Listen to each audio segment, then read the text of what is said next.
Hello again. A few days ago I attended a Christmas light switch on and visited a antique store, and believe it or not, I came across this fantastic looking case. Now, to give you a bit of a hint what I found inside, there you go, was a very interesting camera, and it's one that I was actually looking for some time. Now, bought this very cheap. Have no idea if it will work or not. There you go. Even with the manual there, we've got the GR-C1 video camera, which is the first kind of usable camcorder made for the home video market, and uses the VHS-C tapes, which you would have put into a adapter, so you could have played full-size tape holding the smaller tape. And it even comes with a tape here. There you go. That's a JVC TC20, and it looks like I've got most things. I've got the microphone, I've got a few odd connectors.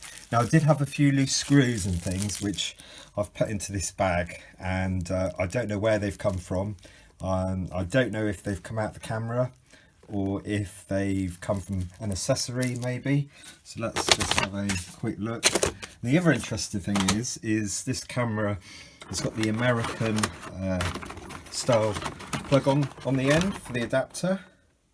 So I would imagine it's going to not be recording in the format that we're used to over here in the UK, but it's going to be NTSC, and there's some sort of video output thing here, so you can connect it to the TV, I hope. This thing here, I have no idea what that is, and this might be where some of those screws came out of. It could be possibly to do with a remote control, maybe, because there's something in here which has no wire attached to it, so I guess it would have had a wire attached, and maybe that's what this thing here is. Maybe this is a remote, but I have no idea what that is. It might not have anything to do with the camera actually. So the camera itself doesn't look too bad. Let's just pick up some bits here. I've taken the battery out, so it did come with the battery's a little bit thicker than normal, I think, so probably has no way of holding any charge given the age of the thing, but at least I've got the battery. It might be something that I can rebuild a little bit later. Let's move that out of the way. So this is the camera itself, and it's looking in reasonable condition, as you can see. A little bit dusty, and I believe it was in this antique shop for many years, so it does look like it's been taken apart. I noticed earlier actually that it looked like one of the screws was missing, but it looks like a couple of screws are missing, so I guess that doesn't bode well. Maybe when I try firing this up, it'll just be dead. Who knows? Don't know anything about it, the history of it or anything.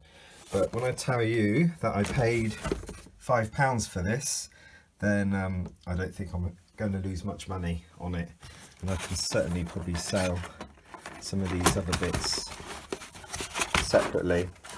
Now, I did notice, because I did try to attach the viewfinder, that it's missing a bracket, so it's like a hot shoe type sort of fitting here, and that enables it to slide into the actual camera. So if we look at the front of the camera, you can see here there's a place for like a plate to slide in and attach.